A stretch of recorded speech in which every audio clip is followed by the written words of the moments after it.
Deje ese personaje atrás. No tenga miedo y reinvéntese.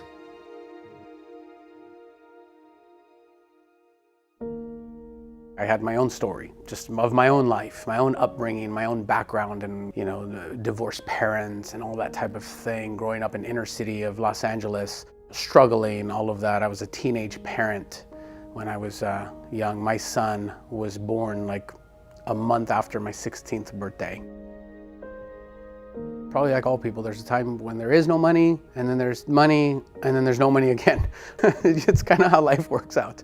But I remember there was a time early on there was no money. And I think because of that, I really wanted to be very successful. I didn't know how to be successful. I didn't know what to do. I didn't know how to do it. So I continued learning on my own, did tons of trainings, attended tons of seminars, spent thousands and thousands and thousands of dollars in self-help, on books and seminars. I mean, you name it, I did it because I wanted to change my life. And it did work, over time. It was just like building a muscle. You have to keep working it. I was on a huge upswing. Business was going great. Life was great. I remember I was 25 years old at the time, and I was making over $250,000 a year. And I remember I did what any normal 25-year-old kid would do. I bought cars and big screen TVs and, went to Vegas probably way too many times, more than I had to.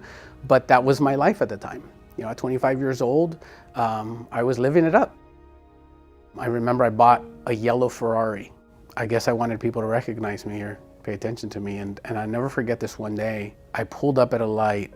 Normally, if you're in a yellow Ferrari, people tend to notice you. And they weren't looking at me. And I look over at the car next to me, which looked like to be the husband and the wife, and there was 2 kids in the back seat. And they had this little dog. The kids are laughing and the parents are just looking over, and they just looked like they were having such a good time. And I remember, I never forget this feeling of looking over and being jealous. Like, here I am, this kid, I'm at the top of what I thought was my life then, and I look over at these people probably living a totally average life. And I was very jealous of that because that was missing. My life was nothing like that. It was definitely not average. And that's when I realized that I was rich financially, what I thought at the time, but very broke emotionally. And that began my journey, my search to look for something more. This culture, especially in the United States, this society really has this like succeed, excel.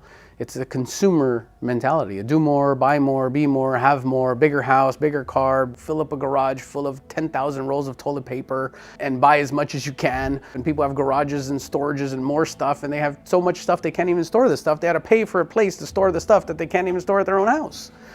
And this is the way people live. Just because you have more externally, it doesn't always correlate to being internally fulfilled. Those are 2 completely different things. And external, in your environment, the house, the cars, the stuff, is never fulfilling. It's short term. You get the fulfillment, you buy it, you have it, you play with it, and you get the short term, like instant gratification type of thing. But just like a child with a new toy, you run out of motivation after a little while and you're on to the next toy. True, when you're poor, there's a lot of stress about paying the bills, but going purely for material success will never achieve the satisfaction that we're all looking for in life.